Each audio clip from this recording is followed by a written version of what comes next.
આગળ વાત કરીએ તો એક મહત્વના સમાચાર મળી રહ્યા છે। નજર કરીએ મહત્વના સમાચાર પર તો ગોંડલમાં સગીર યુવકને માર મારવાનો અંત પરંતુ નવો મુદ્દો જાગ્યો છે, જે મહત્વના સમાચાર સામે આવી રહ્યા છે। રાજકોટ જિલ્લા પ્રમુખ અને પાટીદાર આગેવાન અલ્પેશ ઢોલરિયાનું નિવેદન સામે આવ્યું છે। આવનારી વિધાનસભામાં ગોંડલ ગણેશ જ ઉમેદવાર હશે તેવું ઢોલરિયાએ કહ્યું છે।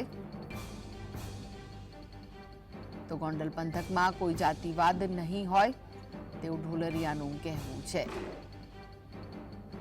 ક્ષત્રિય સમાજ 7000 વોટિંગ વાળો સમાજ છે તેવું પણ તેમણે કહ્યું છે। પાટીદાર 1.40 લાખ વોટિંગ વાળો મોટો સમાજ છે। પૂર્વ ધારાસભ્ય જયરાજસિંહ જાડેજાને પગે લાગતો અલ્પેશ ઢોલરિયાનો વિડીયો વાયરલ થયો છે। અલ્પેશ ઢોલરિયાએ કટાક્ષ કરતા કહ્યું કે જયરાજસિંહ જાડેજા તેમના બાપ સમાન છે।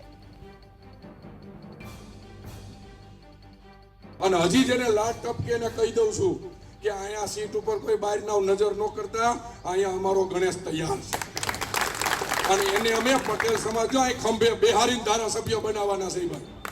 એટલે કોઈ એમમાં બહારના લોકો રહેવાનું નથી ભાઈ। તમે મીડિયા સામે કયો આપણે બધા એક છે?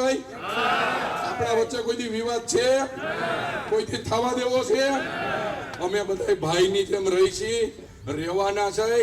એટલે બહારના જે લુખાવને અહીંયા ગુંડાગીરી દેખાતી હોય ને એને અજેડા આવીને અહીંયા પૂછજો અમને।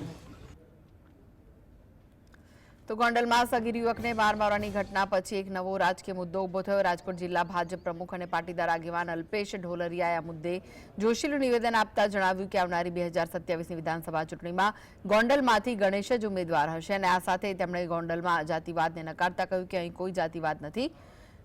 અલ્પેશ ઢોલરિયાએ પોતાના નિવેદનમાં વોટ બેંકનો હવાલો આપતા કહ્યું કે ક્ષત્રિય સમાજ પાસે 7000 જેટલા મતો છે, જ્યારે પાટીદાર સમાજ પાસે 1.40 લાખ મતોની તાકાત છે।